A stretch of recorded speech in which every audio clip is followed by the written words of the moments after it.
Oke, ketemu lagi teman-teman. Jadi di video kali ini saya akan bicara mengenai surat ukur ya.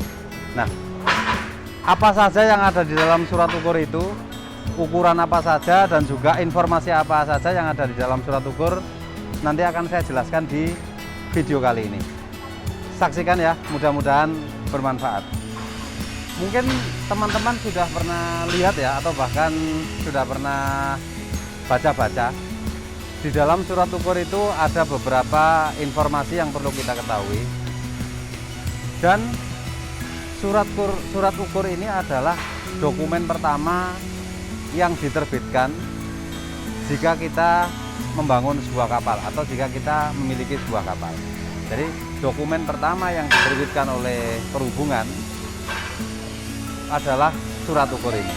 Nah, di dalam surat ukur itu sendiri ada beberapa informasi yang menyangkut kapal itu. Yang pertama adalah panjang. Mungkin teman-teman sudah tahu ya, itu sih biasa, sudah tahu, kami sudah tahu ada panjang, ada lebar, ada tinggi.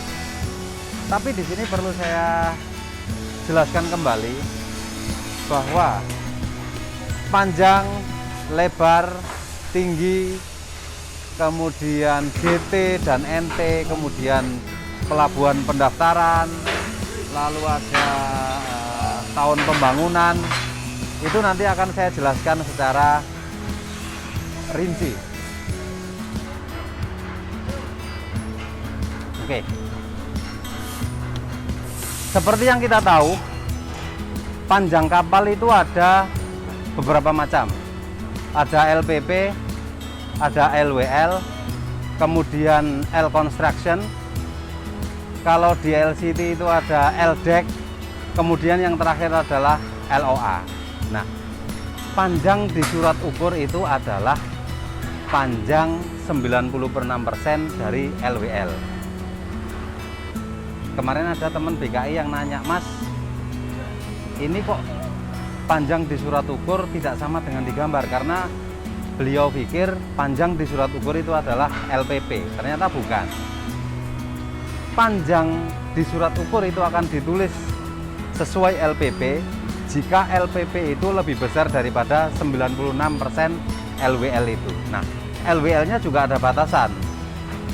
Di Tonnage Measurement 69 itu ada batasan bahwa waterline itu adalah 85% dari tinggi kapal. Seperti itu.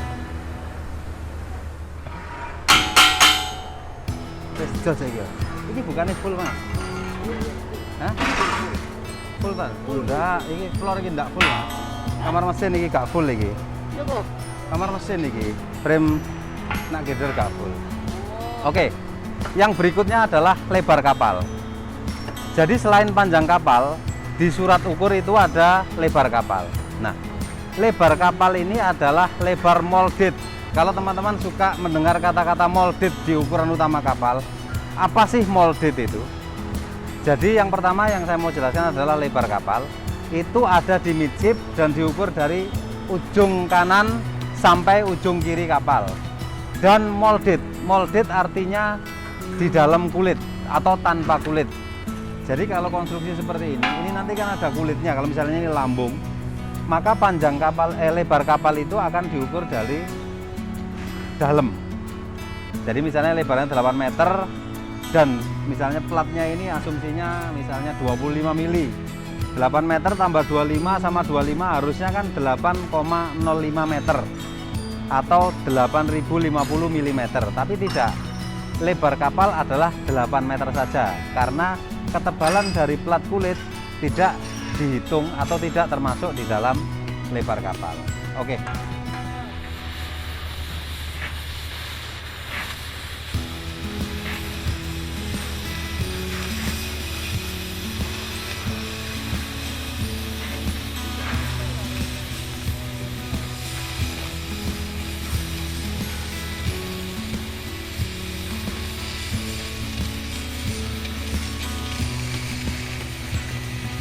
Yang berikutnya adalah tinggi kapal.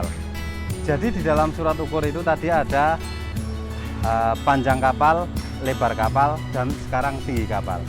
tinggi kapal adalah tinggi kapal molded, sekali lagi tanpa plat keel dan tanpa plat deck, dan posisinya ada di side kanan atau kiri, bukan di tengah. Karena apa? Karena kadang-kadang kapal itu ada yang ada cambernya, yaitu bentuk decknya miring ke tengah. Maka ketinggian kapal itu diukur dari samping kanan atau kiri dan molded, tanpa ketebalan plat deck dan tanpa ketebalan plat keel. Oke. Yang berikutnya adalah LOA. LOA adalah panjang keseluruhan kapal. Teman-teman mungkin sudah tahu ya. Jadi LOA itu adalah panjang keseluruhan kapal. Nah. Oke. Jadi itu adalah data-data yang ada di surat ukur kapal. Ya, Pak. Yang pertama adalah panjang kapal, Ya, Pak. lebar kapal, Ya. dan tinggi kapal. Ya, Pak. Panjang ada dua, yaitu LOA dan L yang sesuai dengan tonnage measurement 1969. Kemudian data berikutnya yang ada di surat ukur adalah GT dan NT. Ya, Pak. Untuk GT dan NT sendiri sudah saya jelaskan di video sebelumnya. Ya. Data berikutnya adalah pelabuhan pendaftaran, kemudian tahun pembangunan, dan lain-lain yang bisa teman-teman lihat di surat ukur. Jadi itu tadi adalah detail dari data yang ada di surat ukur ya. Nah, mudah-mudahan bermanfaat. Kalau masih ada pertanyaan silahkan ditanyakan di kolom komentar. Terima kasih. Assalamualaikum warahmatullahi wabarakatuh.